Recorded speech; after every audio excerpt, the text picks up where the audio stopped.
You're not.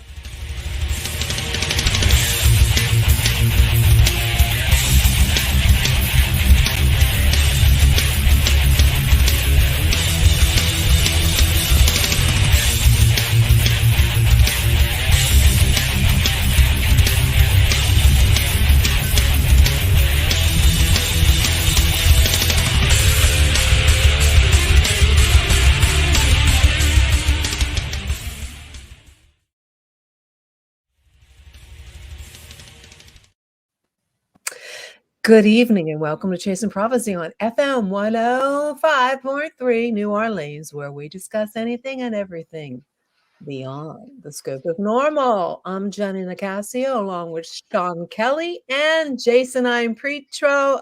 Screwed your name up. Of course. No. And she's not here right this second, so I kind of miss you. But we had a really fun show last week, huh, guys? Yeah, it was very much. Hi, Joni. It was fun. It was hi, Joni. Yeah, it was a great Halloween special. So yes, it was. We had a good time. We had fun. Did you guys do anything special for Halloween? I worked. Oh, but I did pass that candy. Check this out, right? 226 kids came to our house for Halloween. Holy moly! Yeah. Jeez. Yeah. There's a lot of kids in that neighborhood. We only had one. Well, you know what?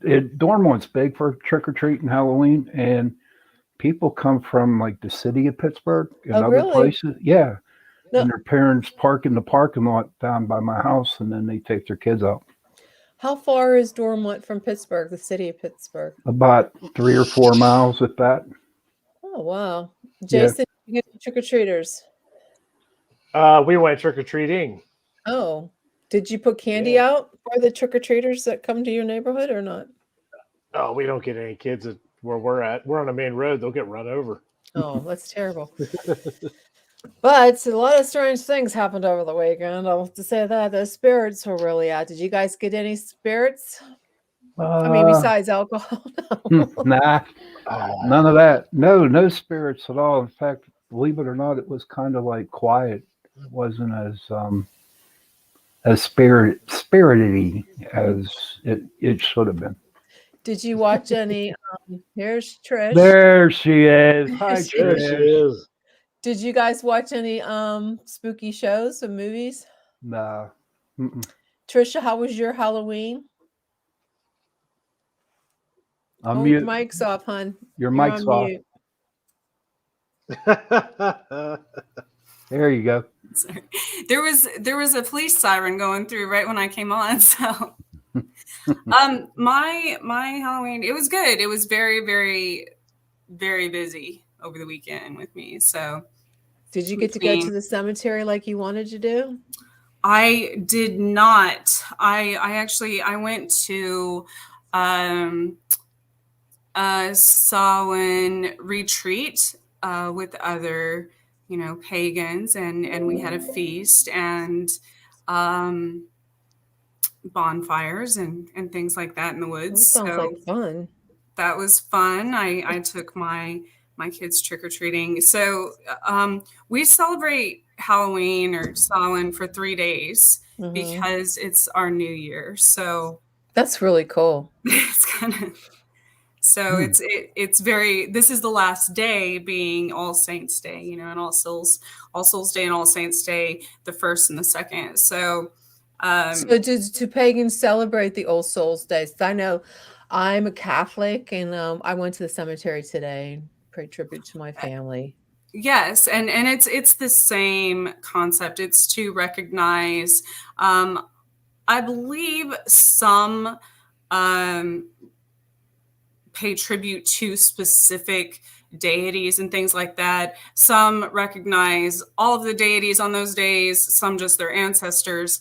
I think it's based on a person's beliefs. So, oh, okay. Well, tonight we have a different show. Well, not really different. I mean, we're just going to still talk paranormal, but I was reading Tyson's Gift. I don't know if you can see that. I don't know if it's backwards or not. It looks good. Is it fine? It's not backwards? Okay. No. I have to say, I don't want to choke up, but it was a really good story. How an 8-pound canine became a man's greatest spiritual guide. And this is Brandon Wainwright. I hope I'm not messing up his name, but he wrote this. And there's nothing truer in the world than the love of a dog or any fur baby for that matter. And losing one is the hardest thing you'll ever endure. But what if you knew for certain that it wasn't the end? And Brandon wrote this beautiful story about his relationship with his, I believe it was a Chihuahua, but I don't want to mess that up. I cried reading it, and I really teared up when he talks about some things that happened in the book. And as Brandon began his spiritual journey, and his spiritual intuitive side, and what he discovered that he could actually communicate with his pet. But we're gonna talk about this, and he's going to tell us the truth about the afterlife. He embarks upon an incredible journey that shakes his perception of reality and challenges beliefs about what happens to us after we die. In presenting this story to others, Brandon shares healings to those who are in search of answers and affirms the eternal love between a person and their fur baby. And this is a gift for Tyson, his beloved dog that passed. Brandon is he's an animal lover. I don't know if you still are, Brandon, so I don't want to screw this up. He was a police officer as well as a REIKI practitioner. He resides with his wife and his daughter, 2 dogs, and a chinchilla in the San Francisco Bay Area. Welcome to Chasing Prophecy, Brandon. Hey, Brandon. Hi, Hey, how's it welcome, going? buddy. I have to say that this is going to be a hard show for me because I've been crying nonstop basically all day about, like, it is Old Souls Day, and I was talking to my mother about the story and how it touched me, because when I was 16, I think 1982, so it would make me probably, I think 17, 17 or 16, I lost my beloved German Shepherd, Caesar. And it was my fault because I accidentally left the gate open. Ooh, And to that's a this rough day, when I think of him, I tear up. And the story is so beautifully written. I said I wasn't going to cry, but it was such a beautifully written story. Well, And I thank you, think Jenny. anybody who's lost a dog or a cat or anything, a pet that was their, to me, my dog was like my soulmate. And I have another German Shepherd, but it will never take Caesar's place. So instead of me crying and blubbing away, I'm going to put you on, and I want you to tell us your story and tell us how you were a police officer, and tell our viewers and listeners what brought you to this point in your life. When I was one of those people that I was an agnostic, if you will. I wasn't raised religious at all. I tried on a number of religions when I was in college and after college. I was engaged to a very religious lady that ultimately we broke up because I couldn't convert. I couldn't find truth in her religion, at least not enough to convert to it. And so I was one of those people that just decided, I know there's more, but I don't know what it is, and I'm okay with that. And I'm just going to move on with my life and make peace with that. And as a child, I had a number of dogs, specifically, that were taken away from me. So for various reasons. And so I had a lot of trauma regarding dogs. Well, when Tyson came into my life, my wife, who at the time was my girlfriend just before we got engaged, she got him. And I wasn't all that into it at the time. I still love dogs, but having one I kind of blocked myself off from it, I think, because of the things that happened to me as a kid. And it just wasn't a priority for me. But so Tyson comes into my life, and he's a dox. You were right. He was 3/4 Chihuahua and 1/4 Dachshund. And at the time, I delivered bottled water, and it was like, oh no, here's, in my experience, these dogs were not friendly. They were vicious attack dogs, in little bodies. And so I wasn't into it at all. But as soon as he came into my life, he just captured my heart. And, my relationship with him really helped me to heal over different experiences that I had as a kid. And then, he was a big personality. He was mischievous as any dog you could imagine. He was self-centered, but yet loving. He was very emotional. He knew exactly what he was feeling, and he wasn't your typical dog where they're just like, love you, and no matter how you're feeling, they're right there just wanting to please you. He really wasn't like that. He was more like a combination between a cat and a dog, which for me was actually kind of a good thing, because I had to earn it. I had to earn his love and trust. And initially he was real standoffish with me, which was unusual because dogs have always taken to me immediately. So anyway, the bond that I had with him was really special, and it helped me open up and heal a lot during his lifetime. And so when he passed away, and it was a big deal. I cherished every moment with him. I knew it was special, a lot like Caesar, I would imagine. And I dreaded it, but I figured, well, this is the nature of things, and I'll deal with it when it comes. Mhm. Well, within a couple of days of losing him, I realized that I was dealing with more than just grief. I was dealing with a spiritual paradigm problem.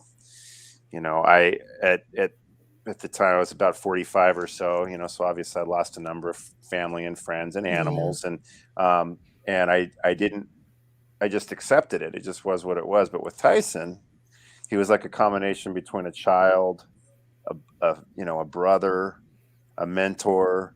He was my soulmate. I mean, I'm not exaggerating that. He was literally my soulmate. And so it was hard for me to just accept his death without knowing that he was okay. And that was something that not having a specific paradigm, doesn't really, that's one of the downsides to it, right?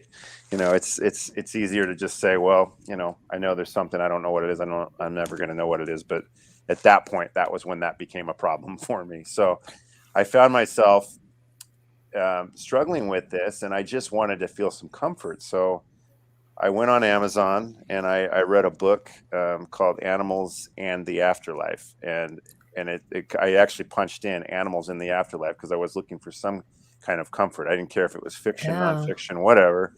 I wanted to read about animals in the afterlife to make myself feel better about what was about my dog. And this book, I highly recommend it. It's a nonfiction book written by a doctor and who has, he has a lot of extrasensory perceptions, very gifted psychic lady, but also a doctor. And she tells the story, and she's in the book, she's dealing with animal communicators. She experiences reincarnation of animals. She has consultations with multiple communicators that all have the same messages that they deliver to her, and they're not affiliated with each other. And for me, I should also add that I'm still a police officer, although it's looking like that's going to be coming to an end very soon.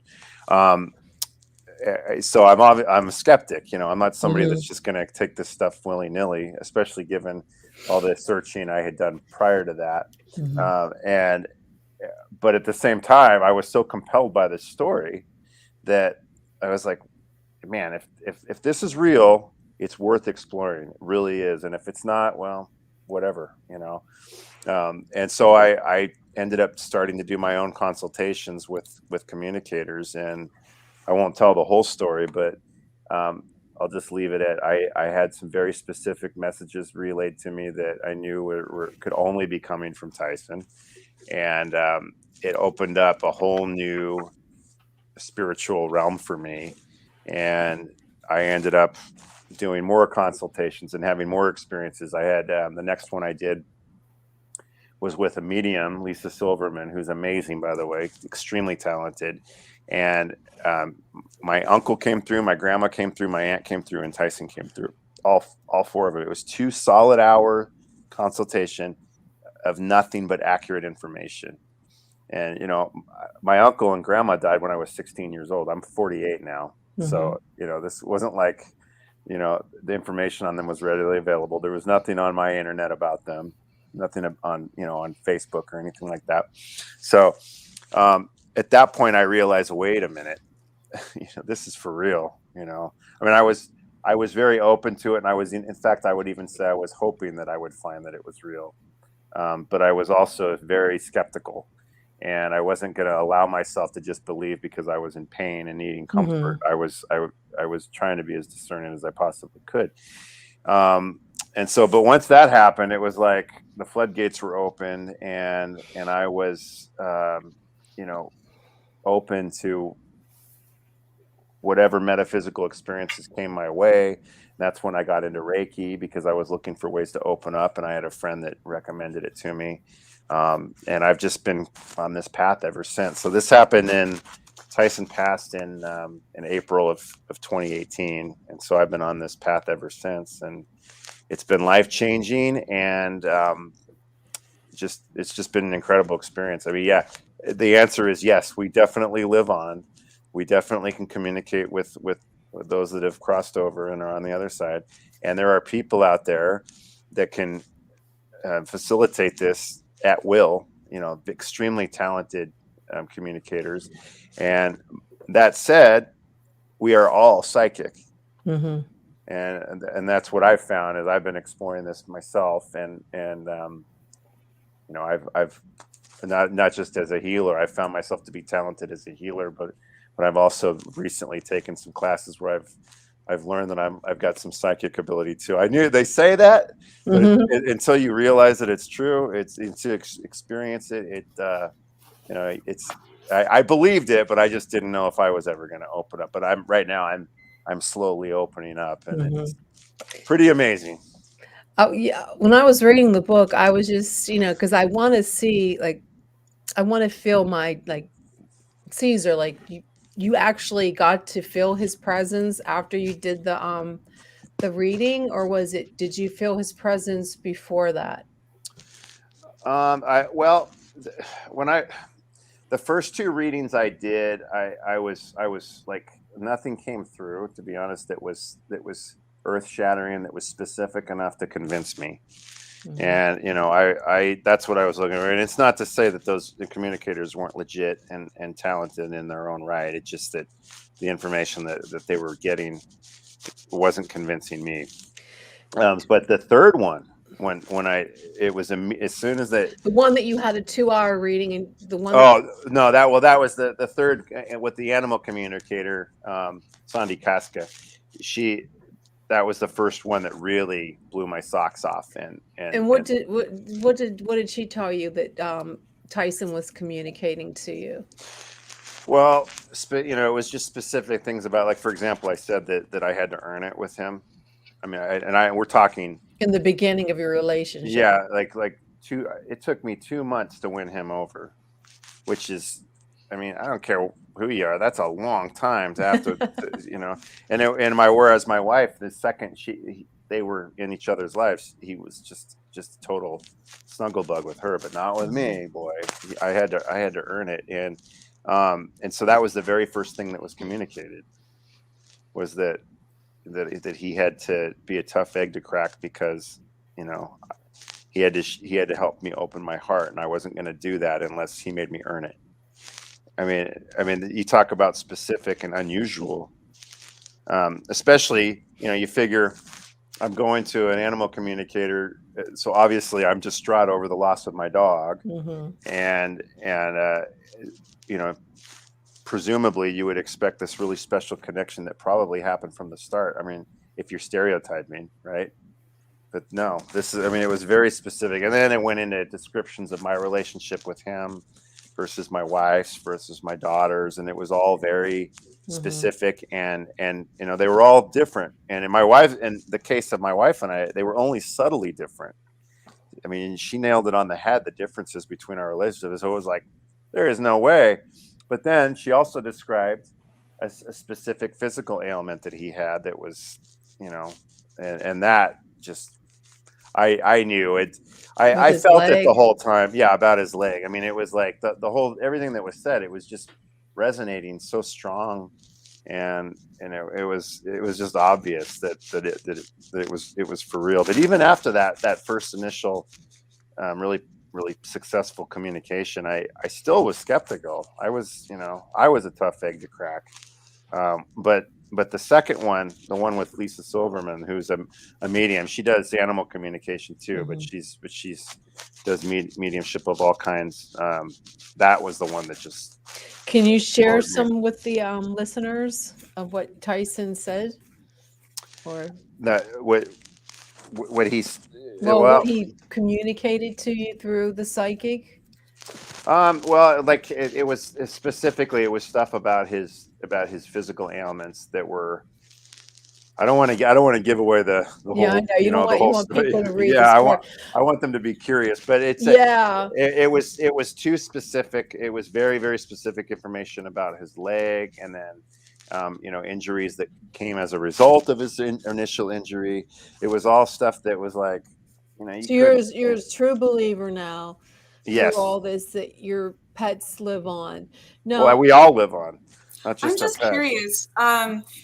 Do with his leg, did you ever have any similar ailments? No, I didn't. I mean, I've certainly had issues with my legs from time to time, but it was nothing like that. It was nothing like what I was just wondering, as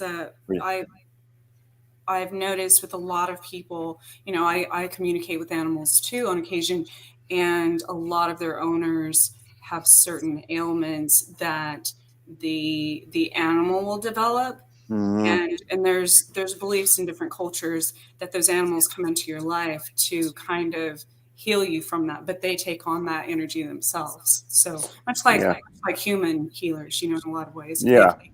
You can't protect your energy. So I think animals, everything that I've studied and seen, it seems like animals themselves are very intuitive, very psychic themselves, and very empathic.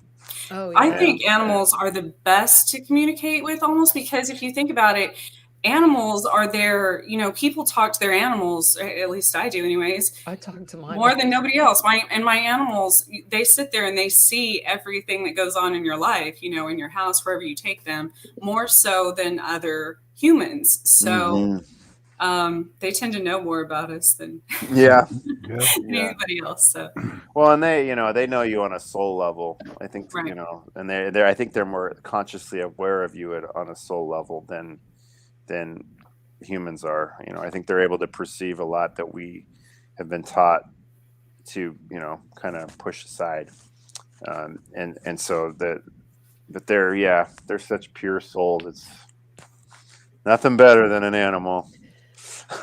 Brandon, what do you think of this? What happened to me? I know I want to know what you think.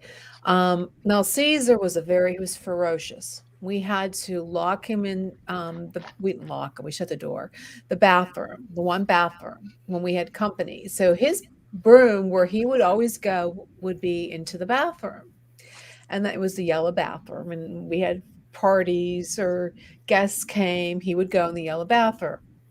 Well, the night that February 19th, 1982, I'll never forget it. The day that I left the gate open and he was hit by a car. I've run, it was a hit and run. That night we took him to the animal hospital and they tried to save him. And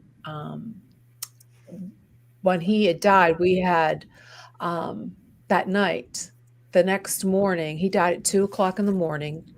And that early morning we had kitchen remodels were putting new bathroom doors, the new doors on the bathrooms and all the through their house.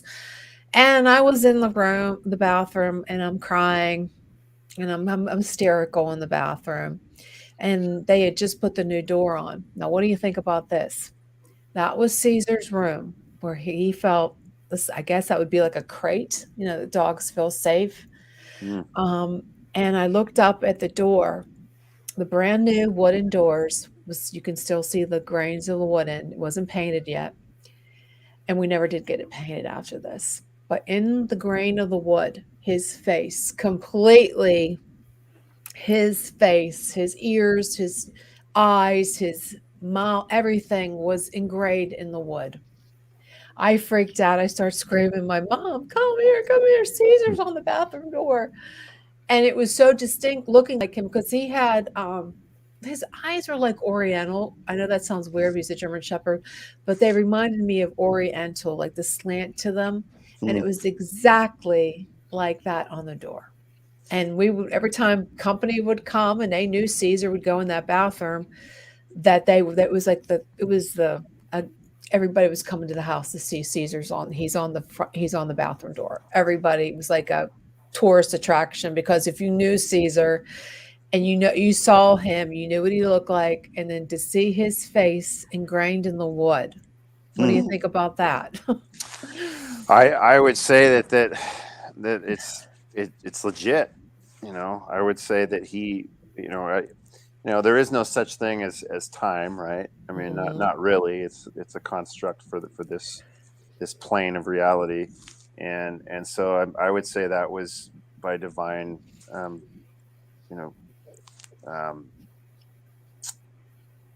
I would say, it was by divine design. I would say he had something to do with it. That's what I think. They kind of give me some kind of peace of mind. I was devastated, absolutely. just like you. I mean, I slept with my mother and father for like 6 weeks. I could not sleep by myself. I was a mess. And like I said, I still get torn up. So I know people that they've had encounters with them. And I always think sometimes I feel once my dog now, Ava, is not around, I'll think it's her and I'll feel my bed go down a little bit. Like it feels like someone sat next to me. Or I could feel like, you know how you have a nose, your dog used to nudge you with their nose? And I'll be in my bed sleeping and Ava's not there. I'm thinking it's Ava. Then I'll feel somebody like on my leg nudging, like it's like their nose. You know what I mean? And I felt like, who is that? Is that you? Is that you, Caesar? No, it's not Ava. So who else is it? But it kind of gives you comfort. What do you think about the Rainbow Bridge? Do you think there's any such thing? Is it Rainbow Bridge that you're going to see all your pets? Oh, well, I don't necessarily think there's an actual. Although I don't think there's an actual rainbow bridge. But then again, we manifest, what we experience. So, it's I mean, maybe if that's what you manifest, that is what you're going to see when you pass. But I do think that your animals are there for you when you cross over. If if you had a strong connection with them, I think love is timeless. I don't think it ever dies. I think we stay connected to our soulmates, and it sounds like Caesar was absolutely a soulmate of yours. And have you ever tried to communicate with him? No, I didn't know how to do it, so I don't know what I would even know where to start. But maybe Trisha could help you with that. Yeah, maybe. Have you tried to communicate with your current dog? Me? No, Jenny. Oh, Ava. Oh, Ava's so smart. Oh, Ava's one that's living. She knows when like telepathically. Oh yeah, like she knows. I don't even have to. With Ava, I don't even. If I think you want to go outside and play, it's like she's at the door. You want to go for? I've tried this. You want to go? I'll be upstairs and I'm thinking I'm going to take Ava and go play ball, and all of a sudden she'll come up here. Like if I say, Ava, you want to come up and play ball? She'll come around. Or it's funny though, because my mom will say, Ava is at the door waiting for me, and I didn't even pull up in the car yet. From the road. So it's like she knows that I'm coming before I even get near the road. Like I know isn't that weird? Kind of how I started was communicating with my dog that's still here first, and then I was better able, because sometimes even spirit animals communicate very differently than humans. So I mean, I don't know if you've experienced that as well, but it's different. It's definitely distinctly different than humans in my experience. Yeah, if I start to think about her, like I'll be telling you guys, Ava, why don't you come up and play ball with me, baby doll? And she'll come up, and then like she won't do it now, but How yeah, do you I know? think How do so. you know? Ava, come on up here, baby. I have an experience of my current dog. When I rescued her from a very abusive situation. And when we first moved back here, I started realizing the connection between sometimes our pets and reincarnation from maybe even other family members. So I had an uncle that passed away years ago. And when I adopted Ella, my current dog, it was a few months later, this dog park I took her to had a picture that looked exactly like her, but it had my uncle's name on it. I'm like, well, that's ironic, but I don't really believe in coincidences. So, and that kept coming up. And then I was at work one day and the person next to me had a photo of a dog that looked just like her on their locker. And then I turned around and the nameplate behind me was also my uncle's name. Oh, wow. So Wow. I'm like, That's crazy. Sometimes there's things like that kind of directly connect even other ancestors and things like that. Lisa Silverman, who was the medium that channeled my uncle and my grandma and my aunt Ann Tyson, she had a dog that she firmly believes was her dad. Oh, wow. So And there's, it's in definitely different cultures, there's different ascension levels, and obviously animals are one of those, depending on where you're at in I guess your process. What was that movie that the dog that kept on coming back was reincarnated? The Dog's Purpose. Oh yeah, that was Yeah. so wild. I would love that to happen, but your dog to come back to you. Well, And definitely don't underestimate it, because it definitely happens. I know that now. I know that from experience. So I've heard of that too. Yeah. Yeah. Hey, Jenny, Hmm. did you ever see Ava just looking like she was playing with another dog? Do you think Caesar's around she's playing with? No, but sometimes I actually thought, well, maybe she was Caesar because they have the same personality when it comes to being ferocious to other people. But no, no, I don't think she Okay. might, I don't know. I never noticed her, but I know it's not Caesar because she's scared of her own shadow though. And Okay. Caesar wasn't afraid of anybody. He wasn't afraid of anybody. See, I had Caesar when our dog had puppies, and he was one of them. But what about in other aspects of him, though, or of her? Does she feel like the same soul to you in other ways? I feel Ava's my soulmate. I mean, too, because she can, like I said, she reads my mind. She's constantly with me. She's such a protector. She's just a sweetheart. To other people, she's ferocious, but to me, she's a sweetheart. But I don't know. I don't know if she has any. I think I might have known her. Maybe I had so many pets when I was a kid. I had so many cats and so many dogs. We took in all the strays, like all the cats that come near me are like they were found outside. Some like the cat. It used to be called the cat whisperer. Now my son is, because I had cat. They were everywhere. There was my one cat was she was behind the shed. I found her when she was only like this little, and then the other one was these boys where I was working in a beauty shop years ago. I don't know how many years ago it was. These boys were shooting BB gun, and I rescued him. And then the other one was he just showed up on our front porch, crouching to come in. So it's like they just come. They just Dr. Doolittle-lette. Huh. I guess I don't know. They just come around. They always and then there was a dog too. We called him Tramp. All we do is run around. He'd leave the house because he would but he was a sweetheart. He was like an old soul dog. He was a mutt, but he was I was so sad to lose him, and because it was just a mutt that came. He just wandered into the yard. He just wanders into the yard. Oh gosh, yeah. I truly believe what you're. I mean, it'd be so nice. It is nice to know, and I'm so glad that this opened up the door to you to discover your metaphysics side with the Reiki. So, are you doing anything with that? Are you doing any readings or anything yourself? Well, I just recently took I took a class at Delphi University in northern Georgia, where you learn how to channel, and so I'm not doing it professionally, but I have done it.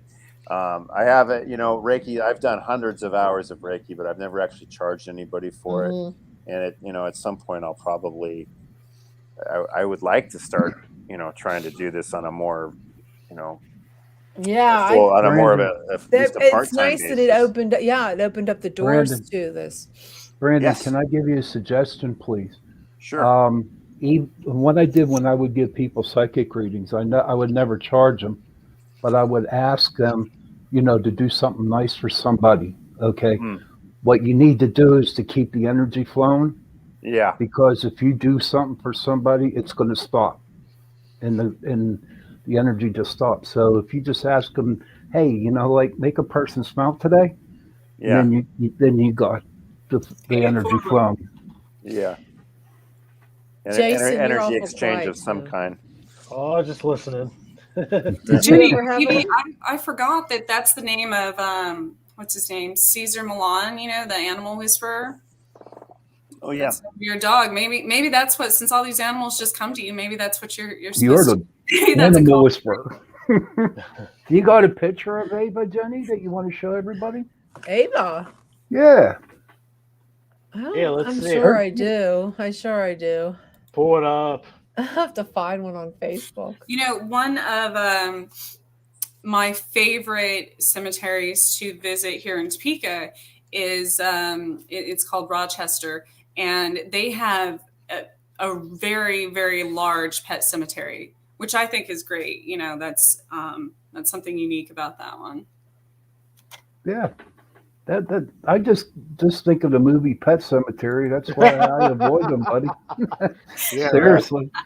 But Well, you're I'm not bringing them back to life. But you know what? For me, the only time I had a dog was when I was really young, about 12 years old, and he was an English bulldog. And I really wasn't into the spirituality like I am today. But I do remember when I was divorced, I lived over in Pleasant Hills, and we were really close to South Park. And my son at the time, he was about 8 years old. And it was really cool because when you enter South Park, there's this bend, and he would always say, my son would always say, Mother Earth, can you show me a deer? And as we made that bend, a deer would appear right there. And I used to go out South Park a lot and meditate. And one time I was meditating, and honest to God's truth, this mother raccoon with like 4 or 5 little babies came in front of me, sat down, and they were looking at me like giving me messages. You know what I mean? So, even though I didn't really have a pet, I would do a lot with the animals in the wilderness, like deers and raccoons and even a fox. Even I dealt with a fox. So, they are very spiritual. I messed with some raccoons once while camping. They kept getting in our trash, so I made a couple mountain pies and put them in a shoebox and taped it shut. And then the babies were trying to get it, and they couldn't get it, so the mom raccoon came up and took the whole box. And disappeared over the hill. They're smart. Yeah. This is a picture of Caesar. Oh boy, he's a big boy. That's my baby. That was my baby. Wow. I dressed him up all the time. I treated him like he was a friend of mine. You dress your friends up? Yeah, I do that too. Oh my God, handsome. Jenny, he's huge. He was pretty big, but I'll show you. I'll find one of Ava, and they look sort of similar. I don't. Well, German shepherds all look similar, I guess. Like, sort of. I guess, right? I don't know. But that's my baby. Yeah. It's just amazing. What? So tell us a little bit more. So you do the Reiki. Well, you said the way you're retiring from being a police officer. Well, I'm having to. I'm basically being forced to leave. Oh the God, department. no! They're making you get the vaccine. Yeah. Oh, geez. Oh man. Yeah, and my daughter. I live out here in California, which is a different world. And my daughter's 12 years old, and I've done a lot of research about the vaccine. I'm not okay with her getting it. No, And, I'm here with you. So we're not going to force her to do home. Well, honestly, You shouldn't force. No, I'm totally on with you.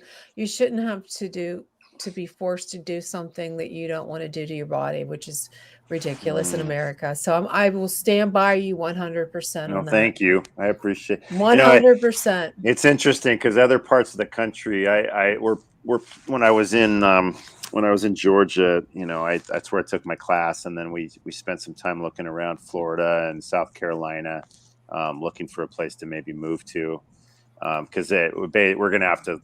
We're not going to be able to stay here because we won't be able to afford our mortgage or anything. Go to Florida. Where else can you go? Pennsylvania. I don't know about that yet because they're already mandating city workers to get the vaccine, Sean. We're planning on Florida. I've got family down there. I'd love to go to Florida. But people have a whole different attitude about all this back there. Here in the Bay Area where I live, you're taking your chances if you talk. If you're critical of the vaccines. I can imagine, yeah. Definitely.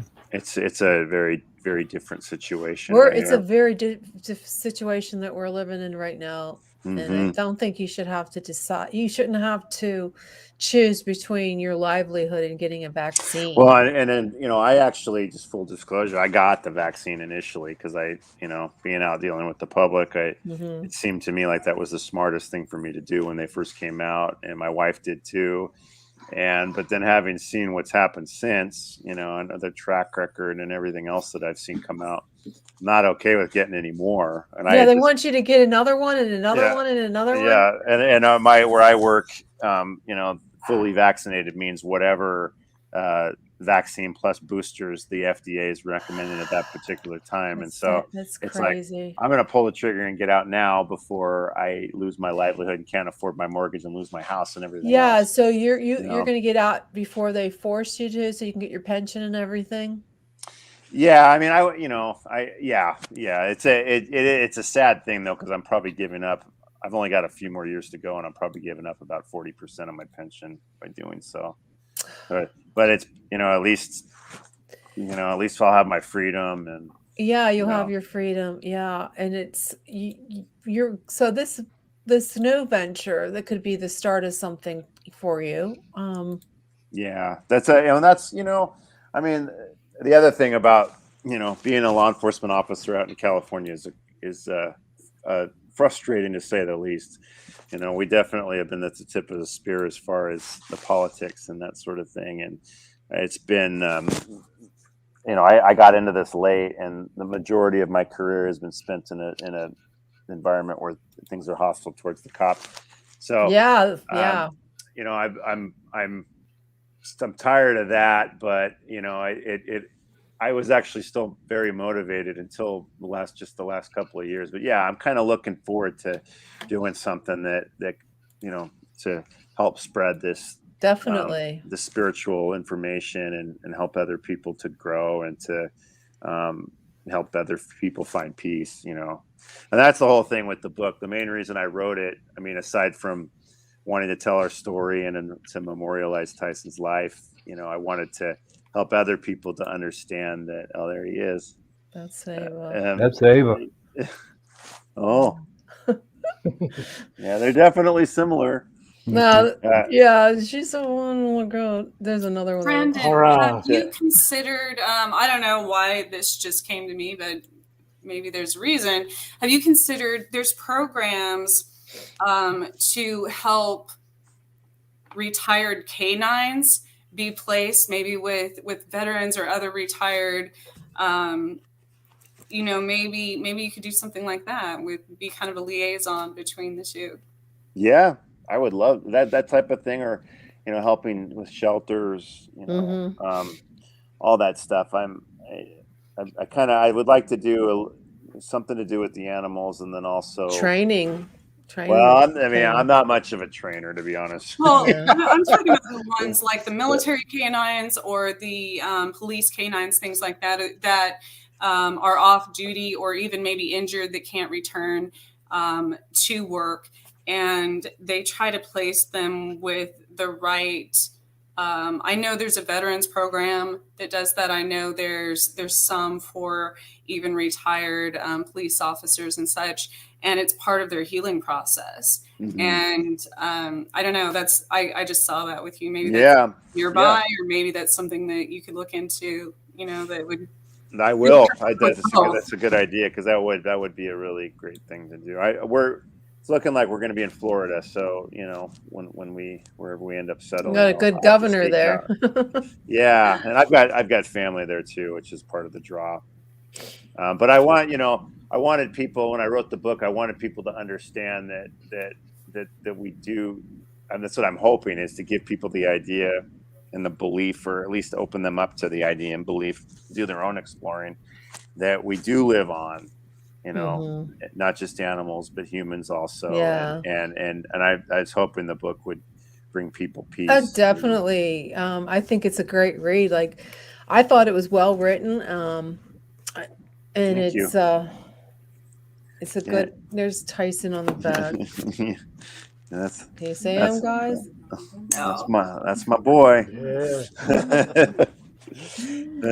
But yeah, I mean, it's because that's the reality of things. You know, we live in a 3-dimensional world, and so many of us get taught from an early age that you know, the metaphysical world is hocus pocus and make believe, and we lose touch with that side of ourselves. And the reality is that side of ourselves is the best guide. You know, if you can learn to tune into it. See if you can see that. He's so cute. Yeah, him under the covers. Yeah.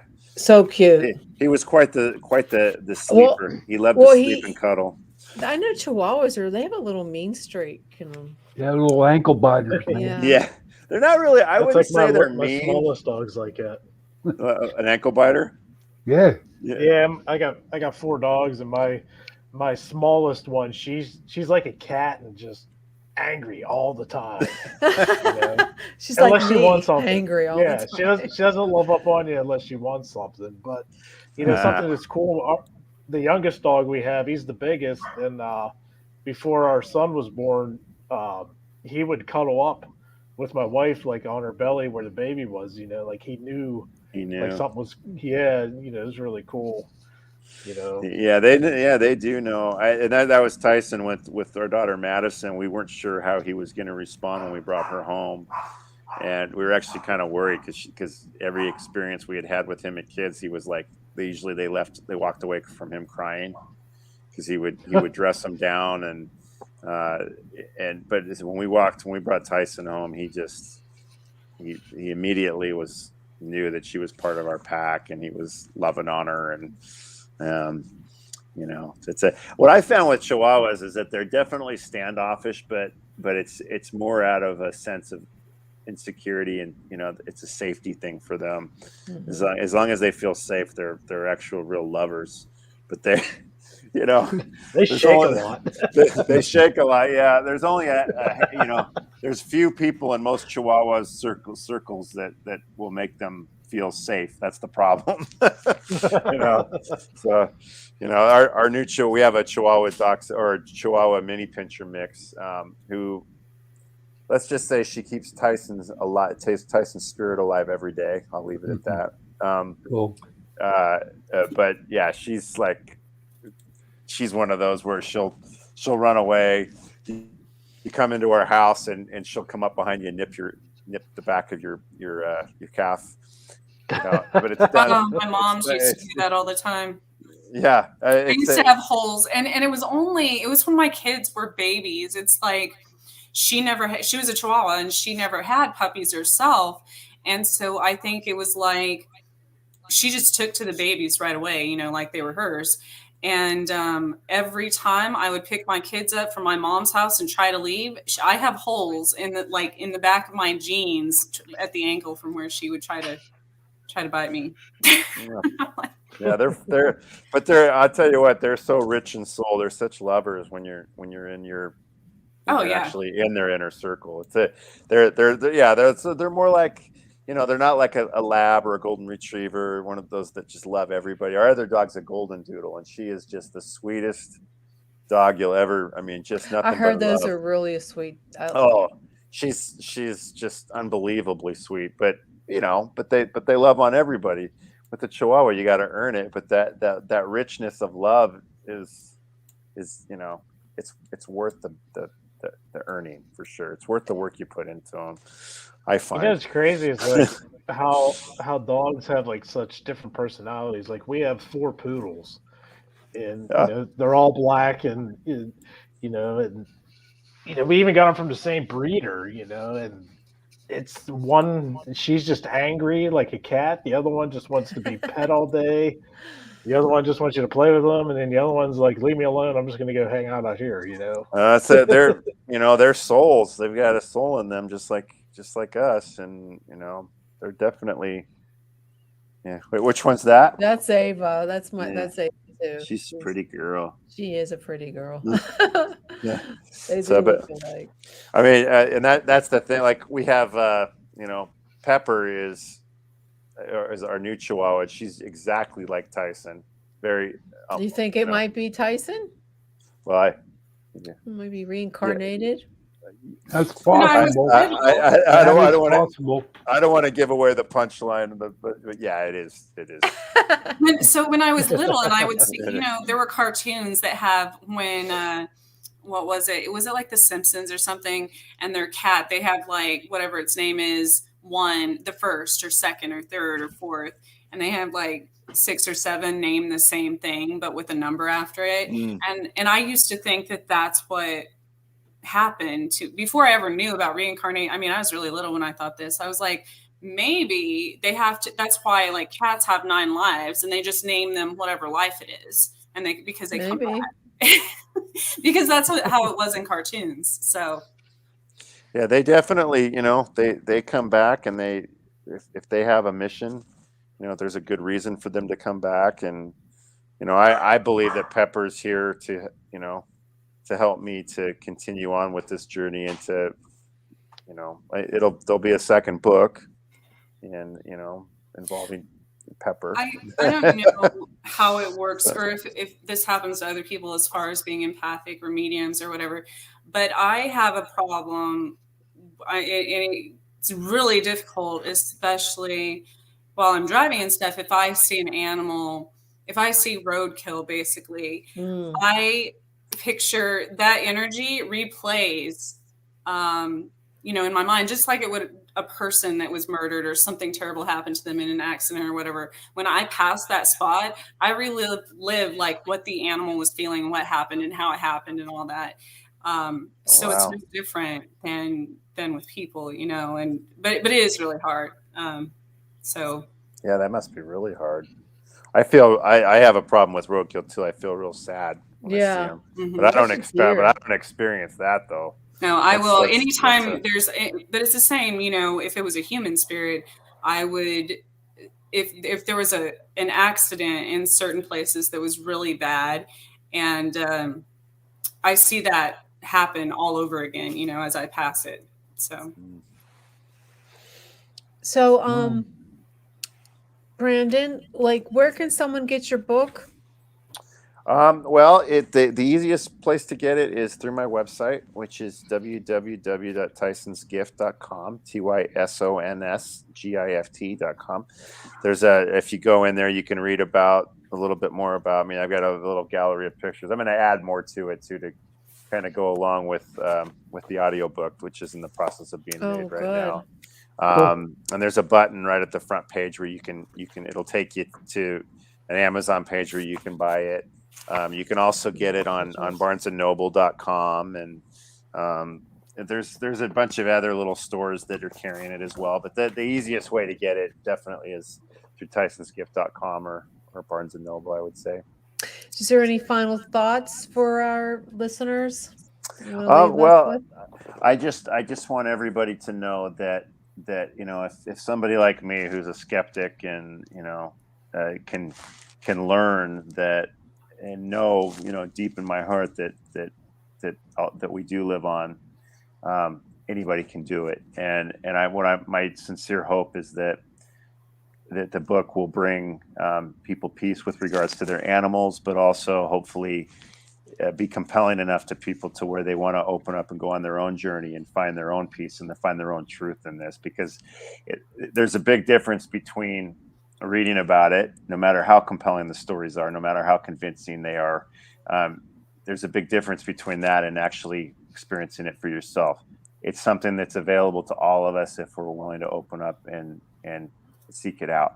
And I hope that the book will inspire people to do that. So thank you for having me on. Well, definitely. Thank you, Brandon. Appreciate it. Thank you for sharing your story. It's beautiful. And guys, I'm giving him 5 stars. So it's a great read, especially if you lost 6. What are you talking about? Seriously, if you lost a pet, and because it is a horrible thing to go through, it's devastating. And some people, like I know myself, that the loss of a pet sometimes is way more. Way more than in my experience, same thing. But what I just said definitely will kind of leans in the same direction. Believe me, your animals are, if you've lost an animal, they are at peace, and they're most likely still with you all the time. Those are great words. And I that's something that you can experience if you're open to it. So I hope people will follow that. I'm going to do it. Thank you so much for joining us tonight. Yeah, you should definitely try to communicate with Caesar, because I will. I'm going to try. You can. It's available to you. If you want to reach out to me, I've got some good communicators. If yes, yes, I will definitely. I'll ask your Cara. Is that her name? Kara, yeah. See if you can. Or just email me. Yeah, okay. You can email me. I will. You can email me through my website too. There's a contact us page. The emails go directly to my personal email. Yeah. And any of your listeners want to email me, that's great too. Definitely. Since Ava's getting up there, I don't even want to think about that, but I know it will come. So spiritual beings in having a human experience or an earthly experience. That's what we are. We don't die.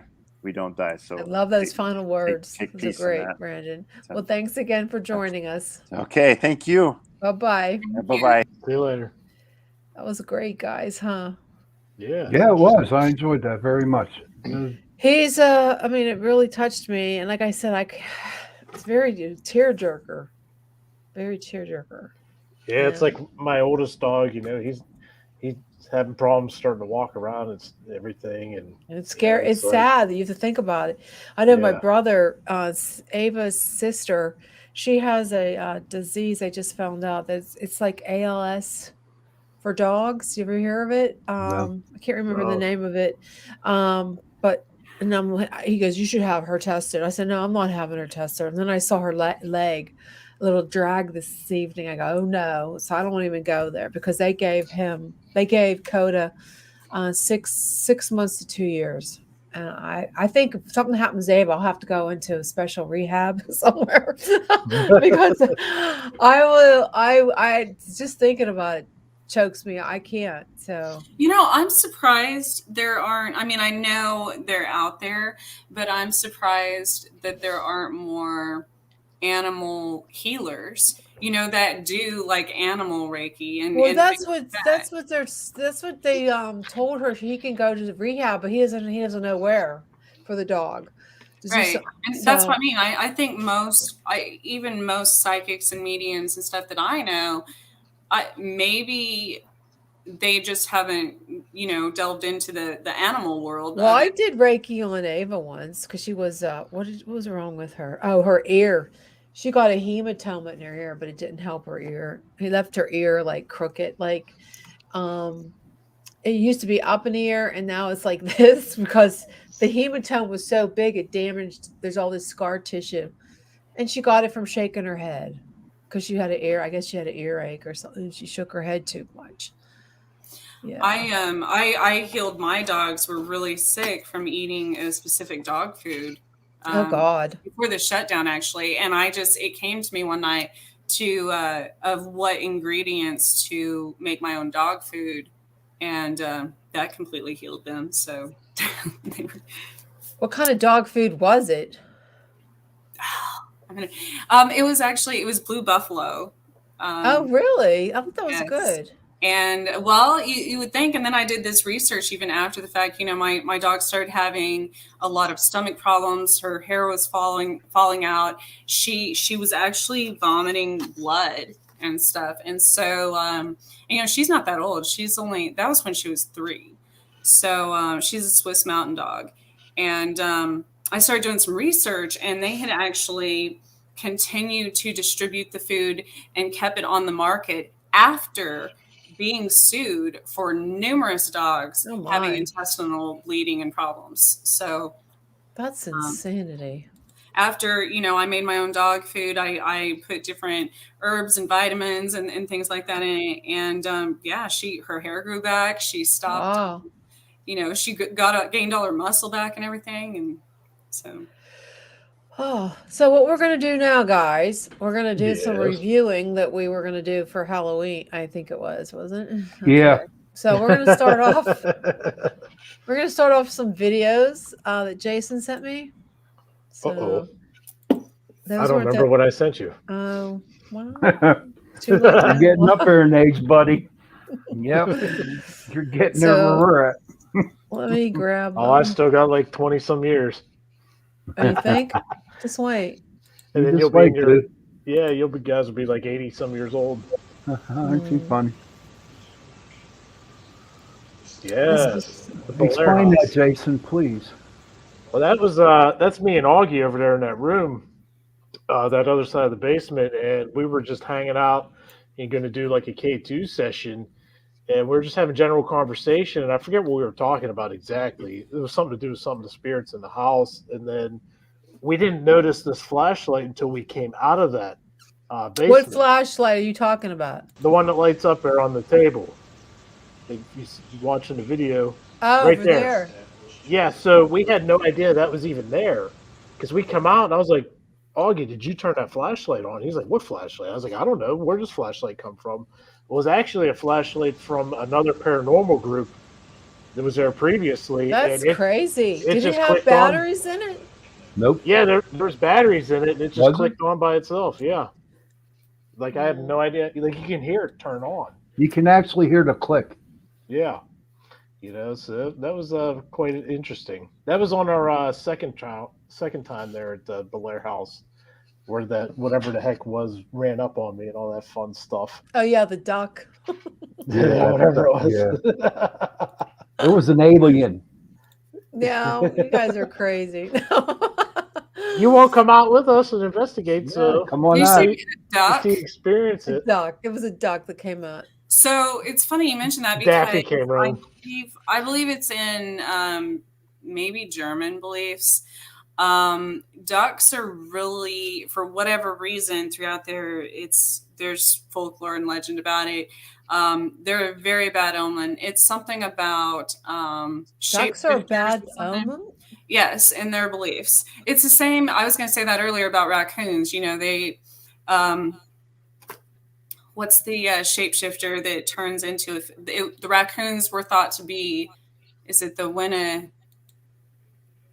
that? The cryptid. I have no clue. With the W.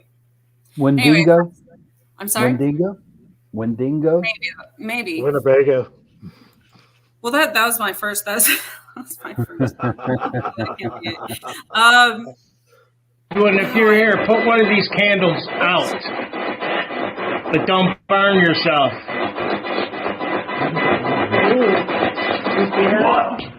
Oh my gosh. That sucker went out by itself. No kidding. You got that? Oh, what's that? Okay. There, Good, Sean. we were at it. We were sitting around the table, and it was like a hurricane candle, and when that was lit, and Russell said, can you blow this candle out, but don't burn yourself. And as you can see, no one blew on it, but the flame actually went out. Let's play it again. That was a Edwin. Edwin, if you're here, put one of these candles out. But don't burn yourself.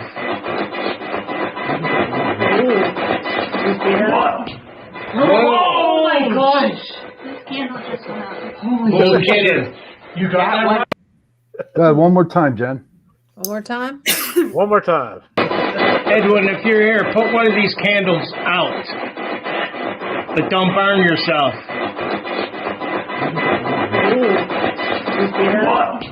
Oh my gosh!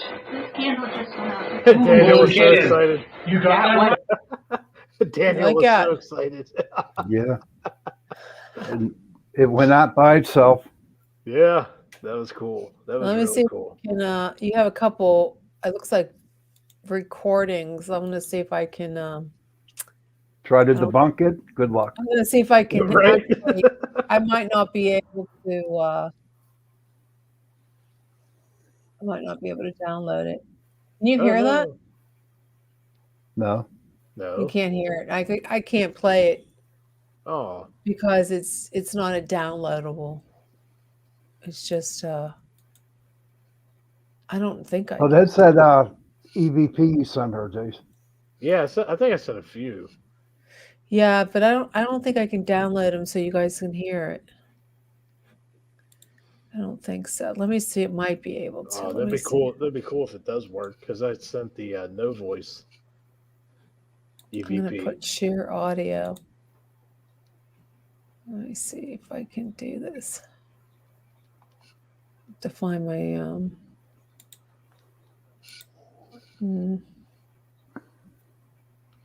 Everyone's waiting with anticipation here. Yeah, I don't think I'm gonna be able to. It won't even let No. me. We don't want to hear that. What? No, what did you just say? I said no. We don't want to hear that. We want to hear it. Oh, I'm trying to actually share that screen, but it won't let me share it for some reason. Let's see. Trying to share the. I can't share it. Where's Facebook? Well, if you go on our Facebook page, Pittsburgh Paranormal Society, I was trying. That's what we'll I'm have it up. trying. Where's it at on there? Oh, Can you hear that? Yeah. yeah. Okay.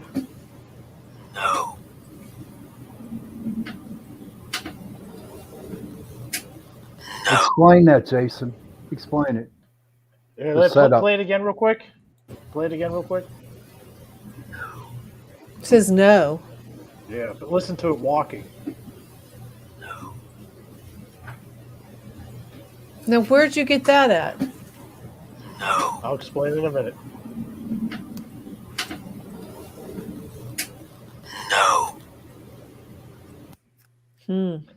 Okay, so the story behind that. So back this was about the time right before I ended up joining the Pittsburgh Paranormal Society. That was actually from when we were having poltergeist activity in the house, and everything was real active. So I actually set my recorder up to run all day while my wife and I were both at work, and nobody was home. And come home and then trying to review like 8 hours of audio is a daunting task in itself. But that came through towards the end of the recordings, and I timed it around like 2 or 2:30 in the afternoon. And I can't explain it. There was nobody in the house, but you hear, That's scary. yeah, you hear clearly walking on the floor closer and closer to the recorder. And you know that it's clear as day. So Yeah. yeah, Does that voice, is it similar to someone else? no, that's the whole thing. Do but you can recognize tell. it like a deceased relatives? No. No, definitely not. But I mean, if you listen to it, it doesn't even sound quite, on the human frequency. You know what I mean? Like it's different. Yeah. There's something different about it. But I Wait, can't and what explain it. time was it exactly? That was about 2 or 2:30 in the afternoon is when we caught that one. Nobody was there. But That's spooky. yeah, tell me about it, because when I was listening to the reviewing all the audio, and then I heard that, all my hair stood up. Yeah, that would scare me. They know. Do you You know, that- remember what you were doing that day, like around that time? That was at work. Yeah, I was at work. She was at work. Everybody, we So what was that you captured it on? Zoom H1 digital recorder, which I use on all of our investigations for EVPs. It's actually like one of the best recorders, especially for being only around $100. You can't go wrong with it, But that was yeah. scary. Yeah, tell me, like I said before, being an investigator, and so that was, an eye opener. Okay, you have a couple more. Let's hear the next one.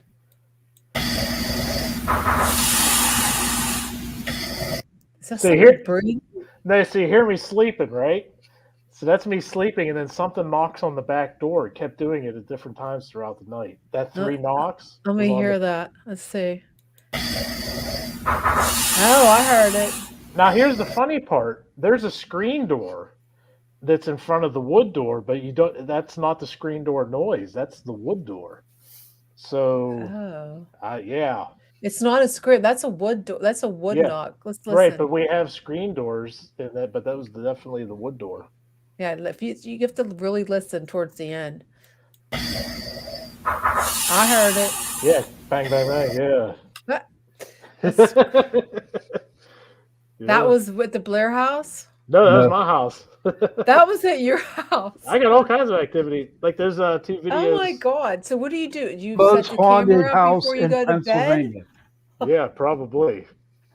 He has the most haunted house in Pennsylvania. Well, I just ordered. I have one of those nanny cams, and it's a cheap one. Believe me, I wanted to try, but I couldn't understand why.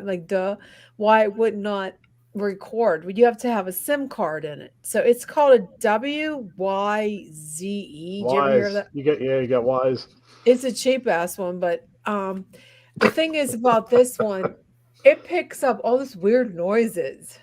Mm-hmm. Yeah, a lot of those cameras do that. Why? Where are they getting the sound from?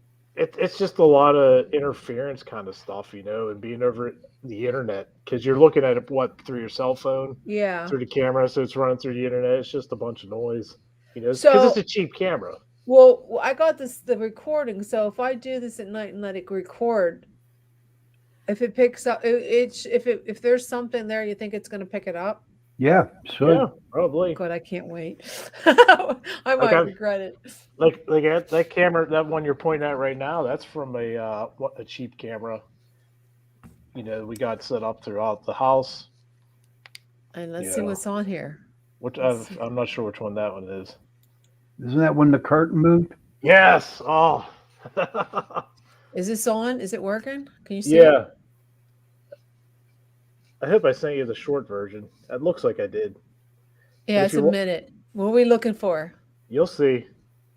Look at that curtain moving. Yeah. Oh. And I'll explain this one too. But you could see it come up before that too, before it moved. Oh, yeah. Watch, it gets even better. Watch this. Oh my. Oh wow. Look at that. Look at that. Do you see the shadow moving underneath there? Is that a shadow person? So let me explain this video to you. Okay, so that's a library. There are no vents in there. The windows are closed. We've had several people that was like, "Hey, I seen the curtains move in your upstairs window, and I pulled in your driveway, this and that." And I was like, whatever, And then once we got cameras, we set one up on it to watch it. So my wife and I were actually outside with our 4 dogs, or I think we had 3 at the time. We might have had 4. I can't remember. Letting them out, and she's like, "The curtain just moved upstairs." I said, "No, it didn't." And then we went in the house. I was like, "You know what? Let me check the camera." So we checked the camera, and that's what happened while we were outside. Yeah. Go back. Can you go to 21:08? I'm gonna start it over. 20. Because the time is mirrored from the date. Oops, what the heck? What are we doing here? Wait. Okay, wait. So how do I replay this? Is there a replay on here? Wait. Okay.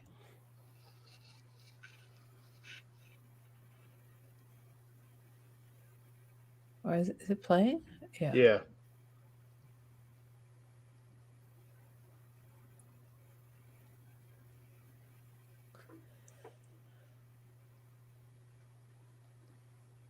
So right there, you can see it Yeah, I see it. I see it.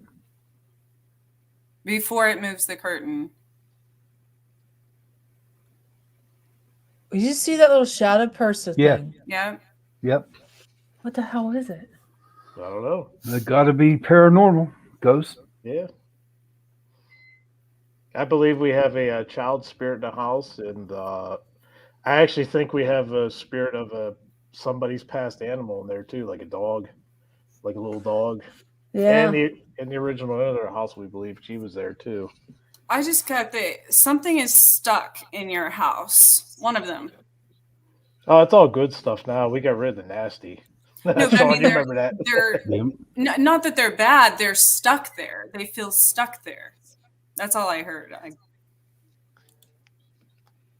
That's the long one, I think. This is the one with the light going off, I think. It's 57 seconds.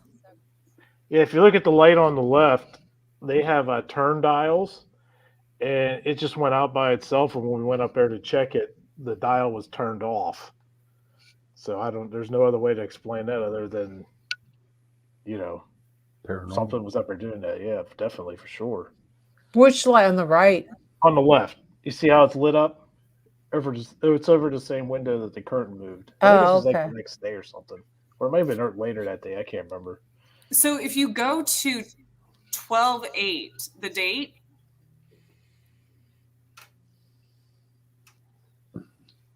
12/8. You see that? Mm-hmm. Yeah. Yeah, something likes to play games up there. Now, whose house is that? Yours. Yeah, this is all in the beginning. Yeah. And what are these pictures?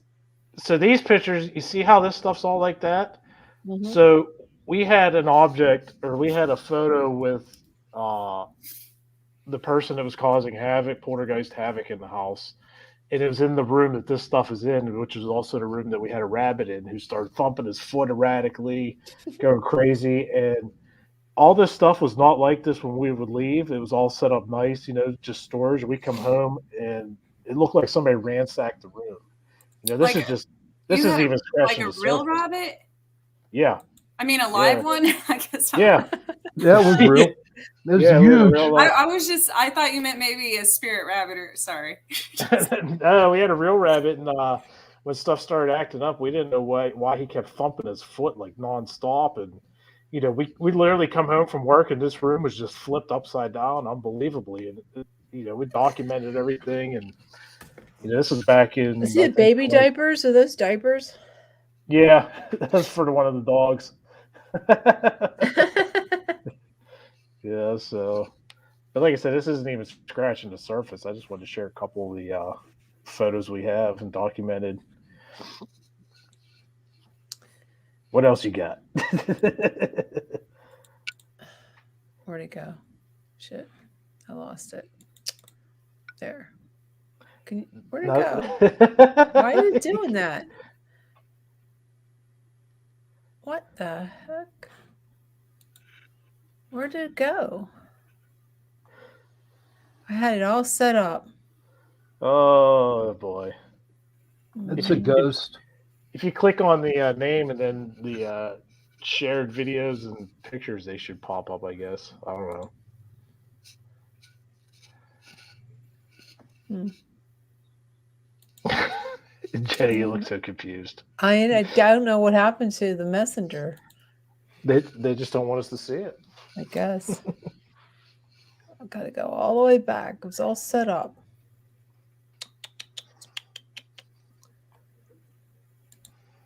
Okay, now I totally lost it. Why is this doing this?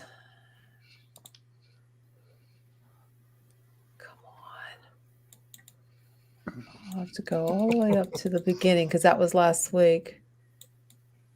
Come on, baby. Oh my God. Like I said, Jason's house has the most haunted house in Pennsylvania. Do you think that you bring some of those home from some of your investigations? No, I can. No. I had one did from next door. The abandoned house of the. I mean, I know I brought stuff home from things on occasion. I'm obviously not purposely, but. No, I won't let that happen, Trish. Okay, what's that? So I come home the one day from work, and I come upstairs, and then if you look at the top of that picture, you see stuff laying on the floor. Well, actually, it was like a trail. Like something took all this stuff and made like a trail lead to the our room, and smashed a picture. Was at the end of the trail right there on the floor. And this has happened in your house. You come home and see that. Yeah, that was in my house. It was all within like a week. All this stuff went crazy. You know. But this is all before, this is what got me into, wanting to be an investigator, is dealing with this kind of stuff, figuring it out, and had to have Sean come over with his crew. And I was like, what's going on? This is freaky. That is scary. Let me pick up another. Just imagine you come home, from work and you see just like a perfectly laid trail of items to a picture of certain people smashed on the floor. Like if that doesn't make the hair stand on the back of your neck, I don't know what was there. So it was two specific people. What I assume there was a message in that. Did you figure out why they were leading to pictures of those specific people?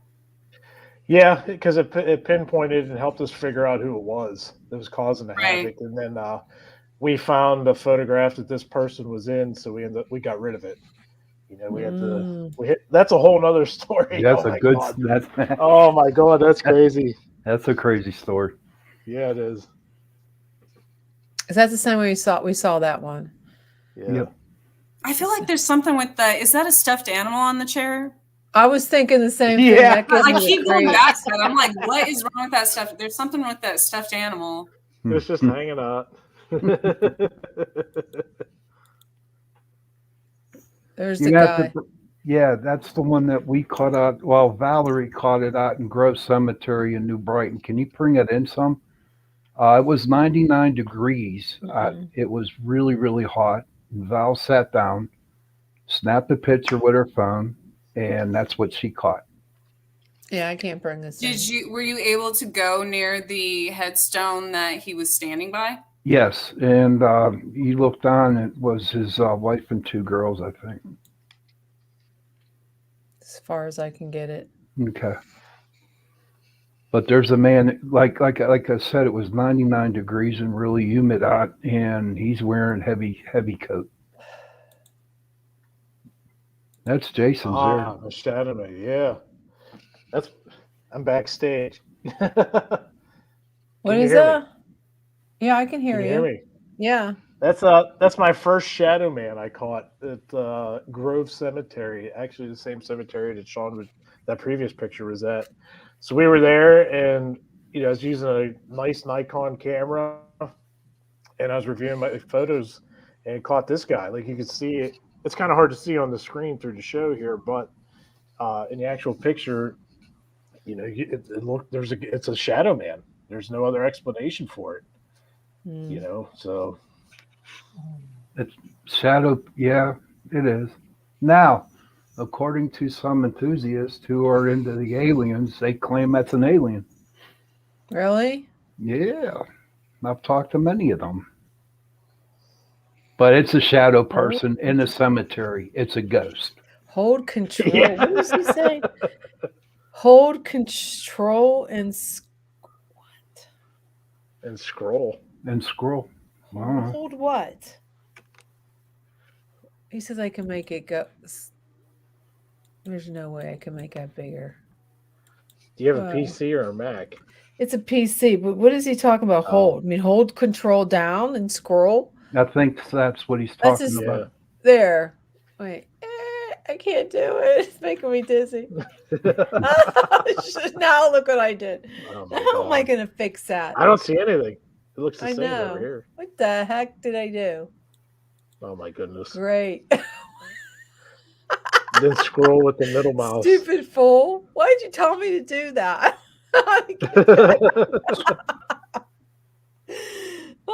Oh my God. I'm leaving it alone. I screwed it up. Can you guys see it? Yeah. It's the same thing. Yeah, it hasn't changed. Oh, on my end, it got really big. Oh God. I better just quit that. You see that? Yeah. Yeah, that picture was taken. There's a cemetery down in Avella called Shades of Death Oh my. Cemetery. And when I got out of the car, I took a picture right away, and that's what I picked up. Oh, Shades That's of pretty Death. cool. I like it. Yeah. Look at it. You can see like a whole figure. That's like a big mist. Yeah, That's it crazy. was creepy. It was creepy. It almost looks like it's walking on all fours, but Oh yeah. That's crazy. Yeah, it is. Mm-hmm.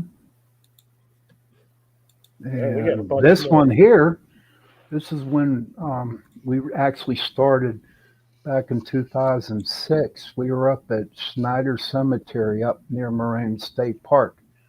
And again, I took a picture of them too. And if you look at that mist that's going, it's like they were telepathically talking to each other. That's in a little cemetery called Snyder Cemetery.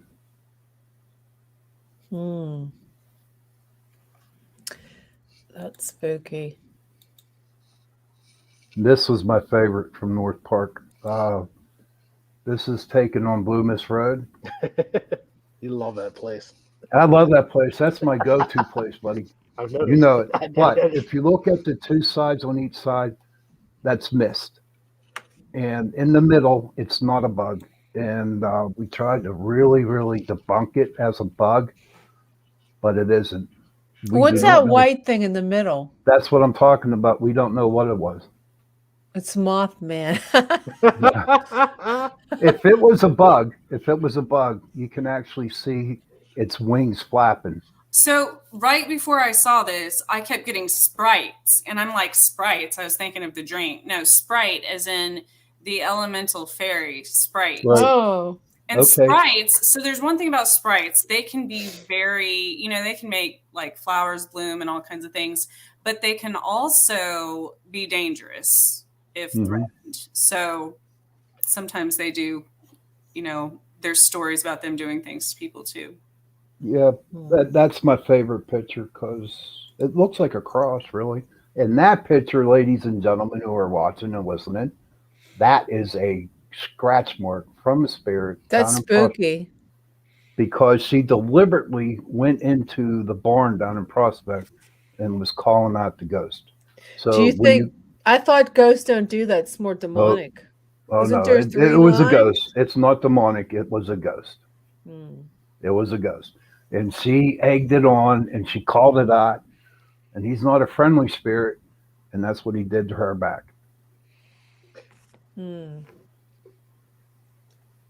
That is what happens when you call out a spirit, when you want to get to be ignorant with the spirit. That's what happens to you. And I've seen ones They that don't were like worse. being manipulated. No. What the heck is the metaverse? The what? I'm listening Metaverse. to Cyber Demon says the metaverse. What is he talking about? Oh. I don't know. What are you talking about, Cyber Demon? I And see. that How do you know this is a negative? It's okay. It was 2:00 in the morning, and one of my group members, who was taking the camera, and Looks and like he has a can of Coke in his hand. it's a Bible. We call him the preacher man. We call him the preacher man. It's It Coke looks like Zero, an Joey. orb at the bottom of the picture as well. That's a green orb, and that is the area where she buried her pets. Now, what happened was when the girl walked by that area, she felt something there. So she walked 10 more feet ahead, turned around, put her camera on a tripod, and put a 30-second delay snap on it. And when this picture was taken, that's what came up. And we call him the preacher man. So the people who don't have the video, you're at what area? This right here. Yeah, for This is someone who doesn't have video, they're just listening on the radio. Okay, that is down in Elizabeth, PA, right along the Mon River, and it's like she calls it the back 40. Her property's really big.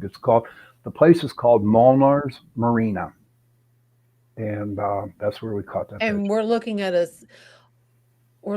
looks like it's in the evening. It was about 2 a.m.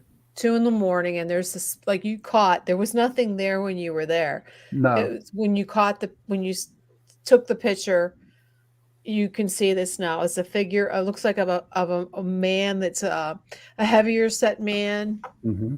and he looks like he's wearing a hat, like a round hat, like a sort of like an Amish kind of hat.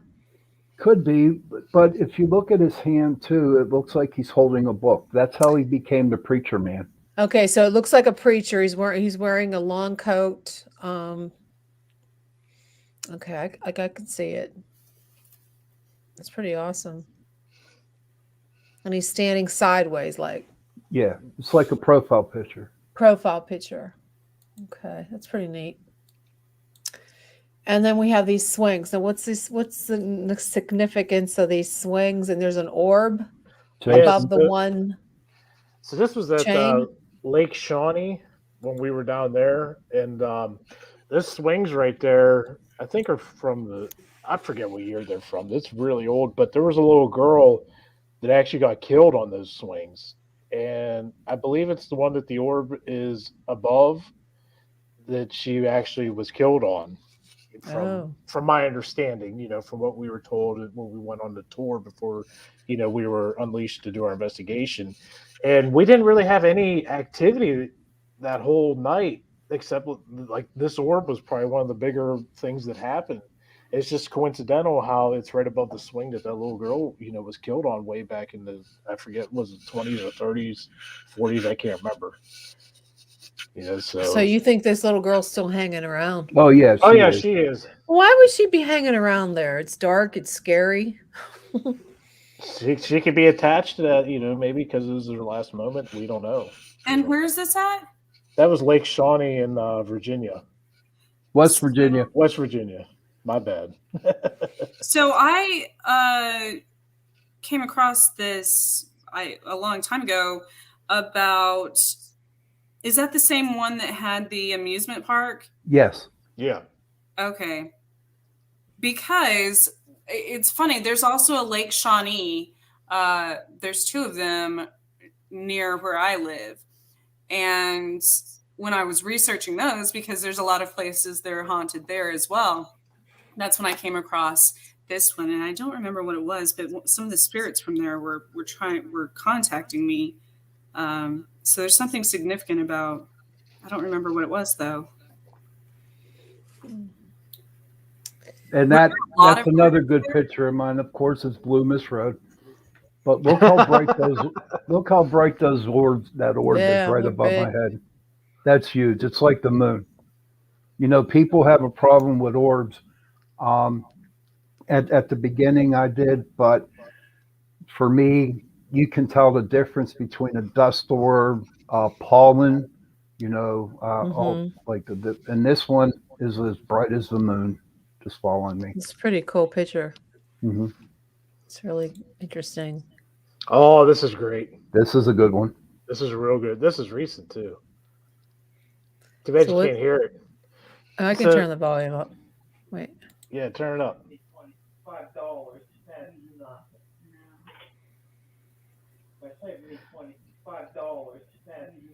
So we'll be looking at the door opening. So my wife and my mom are sitting on the couch talking. Remember, I've told you before that my front door opens by itself Yeah. at random. You can hear it unlock and just swing open, and my dog was like, goes to check it out. There's just random. You know, That's pretty. luckily we were able to catch it on camera when it happens. You know, over the. So what do you do? Just so you were because you think your house, well, you believe your house is haunted, so you just Oh, it have the is. camera moving. Or is that a nanny cam? Like it just goes on. No, I got a there's surveillance cameras that run Okay. nonstop. So you know, it's been. I think we've caught the door on camera 3 or 4 times over the last 10 years. Wow. That was a sweet picture, man. That's a apparition right there in the woods next to my house. Oh, I God. caught that with a full spectrum camera.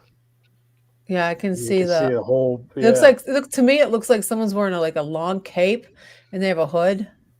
Yeah, I'm not sure exactly what they're wearing, but all I know is Looks like a witch is doing some sacrifices. Oh man. We always get the bad rap here. Yeah, they do, Trish. I only wear hooded.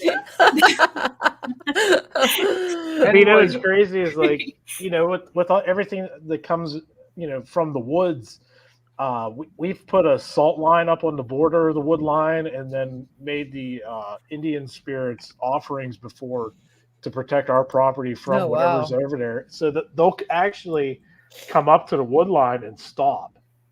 Like nothing crosses over anymore, or at least hasn't in a very long time, because I've caught a couple, you know, spirits over there.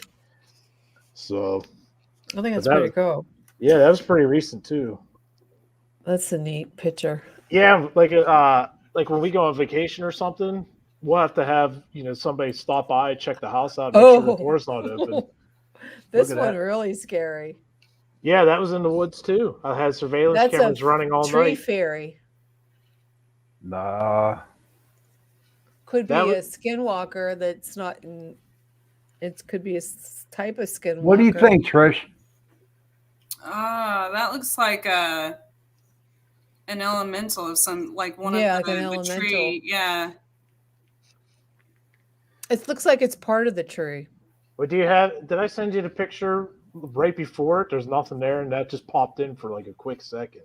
What do you mean? I don't think he did. I don't think he did, bro. Go back. Good. I don't know if I sent her that or not. No. No, you didn't. Yeah. I'll have to now, send where was this picture taken? The woods next to my house. That was actually on camera video, and I stopped the video when I saw something there, because there was nothing. It popped in and then disappeared just as fast as it, you know, came in the camera. I heard what about a troll? Also, like that's what it looks like. Wood troll. It looks like a female of whatever it is. That's why I thought it looked like a fairy. Now, Trish, ain't fairies a little bit smaller? Demon thinks it's an alien. Oh no, the Fae world can be a lot. I mean, there's trolls, fairies, like I said, sprites. There's they can be huge or big or little, or it depends on what kind of elemental it is. Boots the cat said it's an alien too. Aliens are, and okay, what is this? It's a big orb. Yep, that's an orb from the Kinsman house. Oh, Sean, that was from when we were there. Yeah. That's also, I think I sent you the pictures of the fireplace. It looks like sure a spirit's poking out around there. Yes, you did. Yeah. Now there are, I see like a, well, I was saying there's a profile in there, but no, it can't be. And what is this over here? It looks like a monster. Look at the eyes and nose. Yeah, ears. that was that the Octagon house? Yeah, that was the Octagon house. That looks like an alien. Yeah. Or it looks like the Duck Man. All I know is it's definitely something. I'm not sure. Definitely looks like a Duck Man. A skinwalker. Like Duck Man. It almost looks like a kid. You think? To me, it's like something. I don't know. It's small. You know, but that was I think the only things we caught that weekend there. That's like a goblin. Yeah, that's what I said. It looks like a little monster. See the little, yeah, the nose, leprechaun and the face there. Yeah, it looks like the eyes. To Mhm. me, I see two eyes, pointy ears, and a weird big head. Oh, see, I see a face below that, even by the whatever that table is. There's like one right there, and then there's yeah, there is. Look at the two eyes. There's Yeah, the I eyes, didn't nose, see that till and I it then almost the looks like ears. two there. Yeah, it looks and then like one two above. little. They look. Yeah. Yeah, one here and one there. They look like little trolls. Well, those look like goblins. There's a difference between goblins and Definitely, trolls. Trish, you're right. They look like goblins. There is a big and there. So the tree one was probably like a nymph, and then the next one was a troll, and this is a goblin. There's a distinct difference. They do. They a troll, a goblin, and a nymph walk into a bar. But this one to me, they're has all very the pointed ears. I can see the pointy ears. You're very different. It's gonna haunt you in your dreams, Jenny. Jeez, that's all I need. God. Oh, jeez, I'm not gonna be able to sleep. Here it is. Look at the fireplace right there. You see that? That little guy. I think I sent you the picture right before this. There's nothing there. I think you did too. I hope I didn't. There it is. Look, yeah. There's nothing there. This is right. But I see a little troll here too. Yeah, look at what the little is eyes? That? A little troll. Now they Trish? said that there's a child spirit that haunts that place. You know what?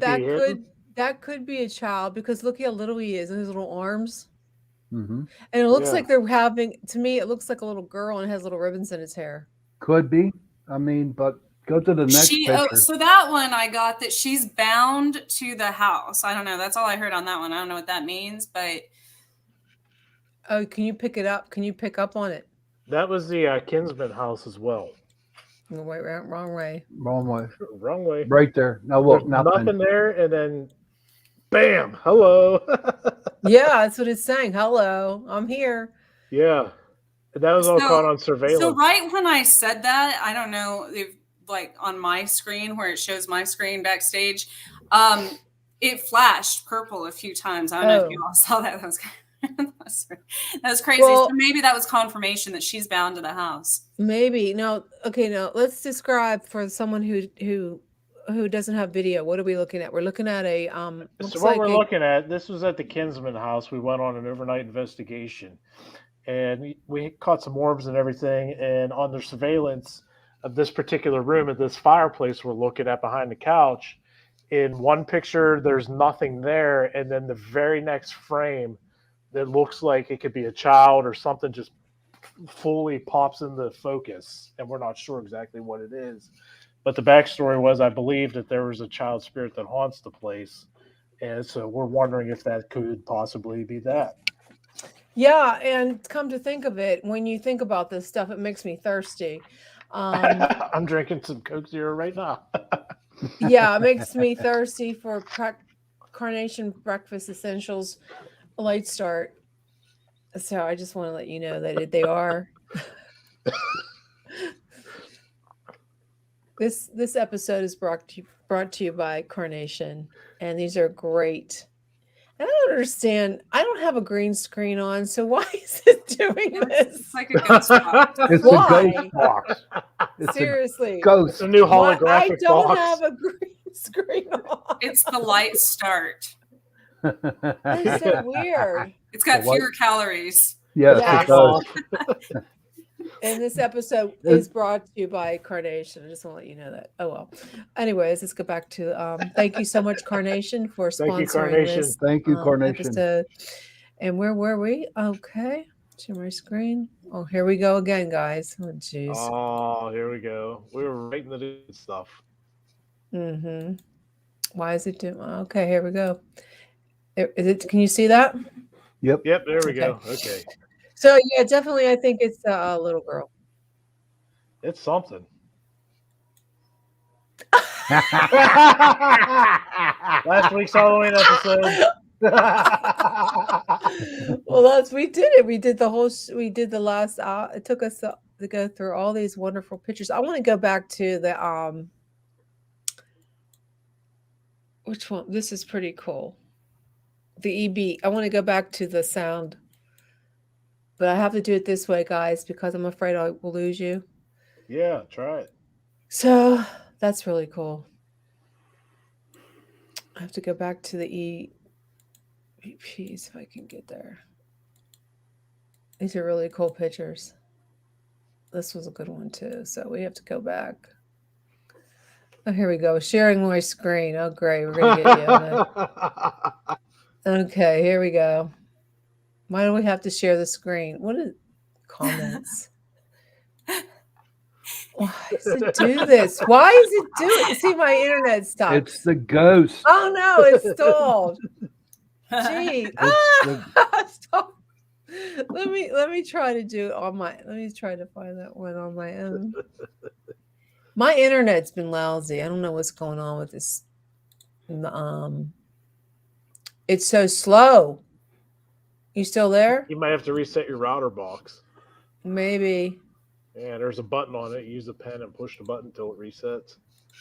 Yeah, I guess I can't do it anymore. It's just too. My screen is gigantic now because. Yeah. There we go. Let me see if I can pull it up before we have to leave. Oh, it's just not moving. My teeth look black with this. Yeah, they do, dude. That looks creepy, man. You're like the Wizard of Oz, dude. The Oz, you know what I mean? The guy behind the green curtain and shit. Yeah. Jeez. Where's those little? I like these things. Let me see if I can share them now. Are you gonna try to share the EVPs? I'm gonna try. Can you hear that? No. You can't hear it. No. Why does this sometimes not work? Because it's haunted. Operator error. Can you hear that? No.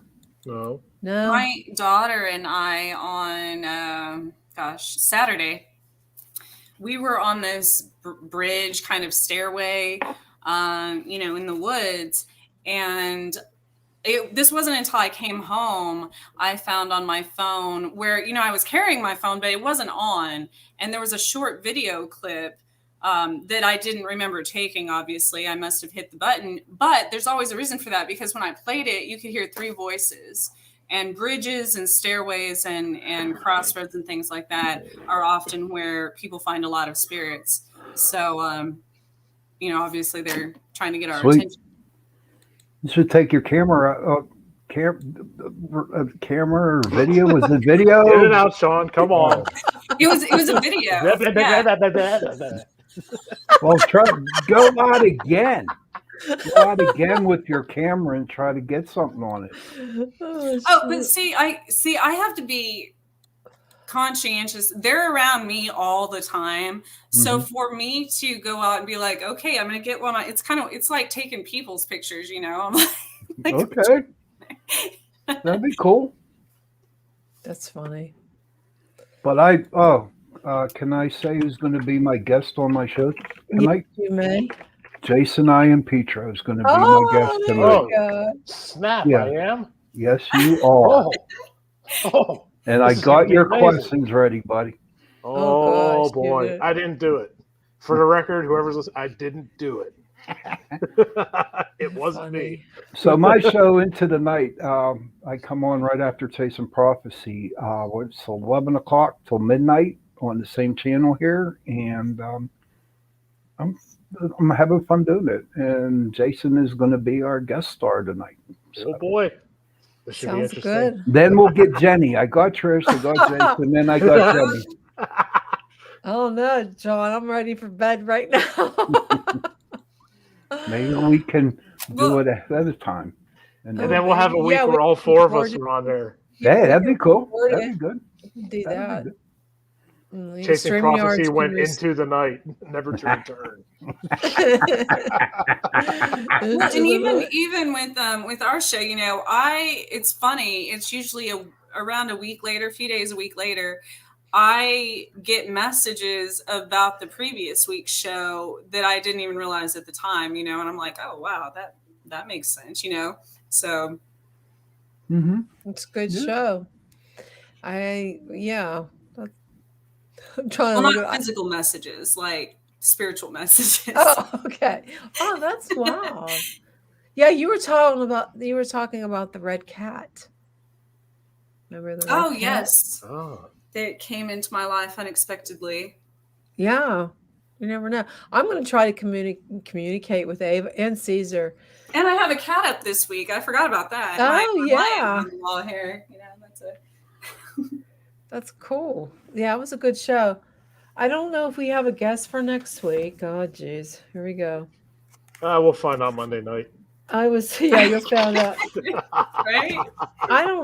Yeah, they will tell. Yeah, I don't think we have a guest for next week. I like the surprise factor. I don't. Right? I don't like the surprise. I don't like when that happens because we do have a guest, Michelle, but I don't know who she is. So I'll have to do some research in my I think emails as a to find reader, out. Huh? As a reader, I like it because it doesn't give me time to research anything about them. So anything, any messages I get are intuitive. It doesn't. Yeah. Well, good. I mean, you guys are open to get guests. I have to find out who this person is because I don't like that. I don't like when they cancel on me or just don't show up either. We had a lot of cancellations recently. So why is that, I wonder? I don't know, because it's later, and a lot of them I had to reschedule, and some of them don't want to do the later. We can always record too if we get. Yeah, that's true too. We can always record, but it's time for Sean's show in a little bit, so we're going to sign off. Thank you so much for joining us tonight. Thanks for tuning in to Torture Tuesday. Yeah, It wasn't that torturous. It wasn't. No, not at all. It was a good torture. I mean, if you have any more evidence, we're always can do the second hour with your evidence. So you guys got to get busy and go on some investigations and get actual evidence. Well, come with us. Oh yeah, come with us. Come with us, Jenny. Come with us, and then it's been over a year. We've been asking you to come with us. You have to. I haven't seen you guys in a year. Oh wow. Yeah, we'll film the investigation and put that on the second hour if you come on. Yeah, that would be funny. I have a lot of outtakes. Have to get one of those movie things. I forget what they're called. Yeah. Well, hopefully we'll have some evidence when I get my SIM card, and I'll take some video. But we're going to go ahead and sign off. All right. Good night, everyone. Good night.